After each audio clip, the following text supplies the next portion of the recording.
Prophet ﷺ said, وَفُتِّحَتْ أَبْوَابُ الْجَنَّةِ فَلَمْ يُغْلَقْ مِنْهَا بَابٌ. The gates of paradise are opened, and not a single gate of paradise is closed to you. Not one gate of paradise will be closed to you. What does that mean? There's a particular gate of Jannah for those who fast and who excel in their fasting, and it's called Bab al-Rayyan. It's a very special gate of paradise that is reserved for the fasting and for those who excel in their fasting. Bab al-Rayyan. But the Prophet ﷺ is saying that when Ramadan comes around, all of those gates start calling you. The gate of prayer, the gate of charity, the gate of generosity, the gate of good behavior, the gate of silatul rahim, of establishing good ties with you and your family members. All of these gates are open to you. What that means is that in these seasons of mercy, and Hafidh ibn Rajab rahimahullah comments on this very beautifully. In Ramadan, the usual good deeds that you would do are rewarded unusually. Alright? So the usual good that you were doing anyway are rewarded unusually. As the narration of Imam al-Zuhri rahimahullah, a tasbih, a subhanallah in Ramadan is worth 1,000 times than it is outside of the month of Ramadan. So your usual good deeds are rewarded unusually, but then you have an unusual capacity to do good deeds as well. It's twofold. You're able to do good deeds that you would not be able to do throughout the entire year. Allah opens up those doors for you, opens up those influences for you.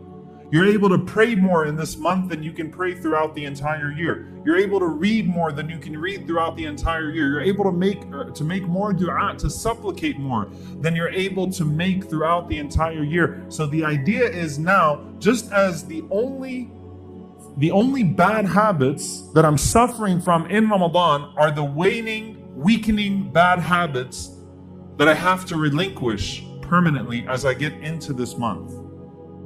But then what I need to do is salvage the good that I had, because it's easier to do them and more rewardable to do them, and then take on new habits that's going to propel me once I get past this smooth patch, if Allah subhanahu wa ta'ala sees me through. So I have to ask myself, if the usual good deeds that I was doing, if I'm maintaining them and putting more quality in them, and then the unusual quantity of good deeds that I'm doing now, if there's anything of it that I can plan to take with me for the journey beyond. Because that's really what Ramadan is about. The influences have been set. The stage has been set. And essentially what the Prophet ﷺ mentions next in this hadith is that Allah will give you the perfect storm of mercy. Ramadan is a perfect storm of mercy.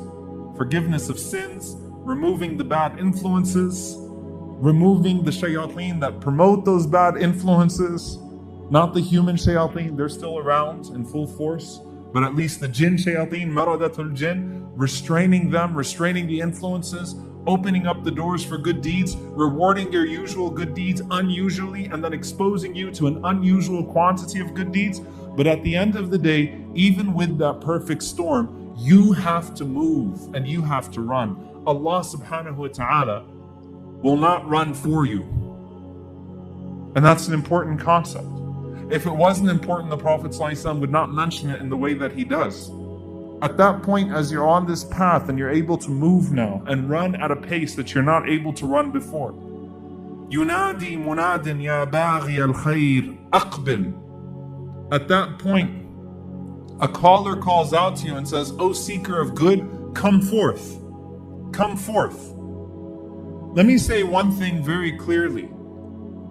Throughout the year, you're not supposed to take on a set of good deeds that you're not going to be able to maintain, because ahabbul a'mali ila Allah adwamuha wa in qal. The most beloved of deeds to Allah subhanahu wa ta'ala are the consistent ones, even if they're small. But Ramadan is not a time for moderation with good deeds. It's not moderate to spend the entire night awake in the last 10 nights, worshipping Allah subhanahu wa ta'ala with no break, and pitch a tent in the masjid the way the Prophet ﷺ used to, and completely force himself. The Prophet ﷺ condemned people for doing that outside of Ramadan because it was a lack of moderation. So all the talk of consistency, let's leave it for the last khutbah in Ramadan, inshallah. Right now, rush. Take on what you can. Expose yourself. The Prophet ﷺ said, "Ta'arradu li nafahatillah." Expose yourself to these birds of mercy that Allah subhanahu wa ta'ala sends your way. Any good you see, just jump at it. Don't think twice about it. Don't think, am I going to be able to keep this up next week? No, this is Ramadan. This is the time you push yourself. This is the time you exhaust yourself in doing good. And yes, throughout you're thinking, what of this can I continue after the month? Because there are so many things that I thought were impossible that I'm now finding are actually very possible. I used to think I didn't have time to do all this. I used to think this wasn't attainable, and now I'm attaining it on a daily basis. What am I doing? Allah wants you to think about that. But for now, Ya baghi al-khayr aqbil. Oh, he who wants to do good, jump to it, run to it, immerse yourself into it. I'm not telling you to approach good deeds with moderation in Ramadan. Approach it excessively, because this isn't a usual month, so it should not have a usual reception. After Ramadan, please don't be in the masjid every night between Isha and Fajr. That's not moderate. And yes, you need to sleep. The Prophet ﷺ, after the month of Ramadan, would sleep more. Now, those bloodshot eyes that you have in the day, and that fatigue that you have a Lord that is looking at you in those moments and showering you with mercy as He sees you that way. Allah wants to see you that way right now. Ya baghi al-khayr aqbil. That's why the Prophet ﷺ was always generous. And in fact, his generosity would not be considered moderation for us on his usual days. But in the month of Ramadan, it was like a blowing wind. It was indiscriminate. That's the way the ulama describe it. Like the Prophet ﷺ coming through your city is like a hurricane coming through of khayr, of generosity. It's not going to spare anything that's in front of it in terms of its generosity. Because in Ramadan, Ya baghi al-khayr aqbil, rush to it. So you know what? Push yourself. And when you feel like you have the capacity to push yourself a little further, you've gotten past a certain number of rak'at and qiyam, and you think you can push yourself more, you're feeling like, you know what? I'm not as tired as I was in the first few nights of Ramadan, then push yourself. Don't say, well, am I going to be able to keep this up next week? No, push yourself and pray those extra rak'ahs. Squeeze yourself with that khayr, with that good in this month of Ramadan, because there's no other time that is like it. And the Prophet ﷺ says, وَيُنَادِي مُنَادٍ, and another caller calls out, وَيَا بَاغِيَ الشَّرِّ أَقْصِرْ, and O seeker of evil, stop short. Now you could read that hadith and you can think to yourself that this is speaking to the one who is malicious. Actually, it's speaking to the one who's persisting in sin. That now's the time to stop. Allah subhanahu wa ta'ala is calling out to you and has reduced the influences. Stop that evil now. Do whatever it takes to put a distance between you and that evil. And the way to really think about this is the powerful image that Allah gives us on the Day of Judgment. That when one of us sees their sins on the Day of Judgment, يَوَدُّ لَوْ أَنَّ بَيْنَهَا وَبَيْنَهُ أَمَدًا بَعِيدًا. You would wish that there was this huge distance between you and those sins. You would want to put a gulf between you and those sins.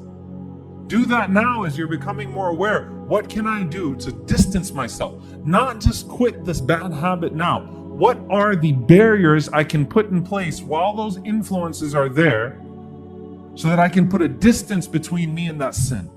The Prophet ﷺ said that whoever fasts one day of Ramadan, or one day of fasting, sincerely seeking the pleasure of Allah subhanahu wa ta'ala, Allah puts a distance between him and hellfire, his face and hellfire, a journey of 70 years.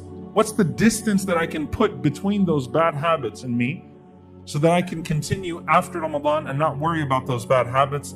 And then the Prophet ﷺ said, وَلِلَّهِ عُتَقَاءُ مِنَ النَّارِ وَذَلِكَ كُلُّ لَيْلَةٍ.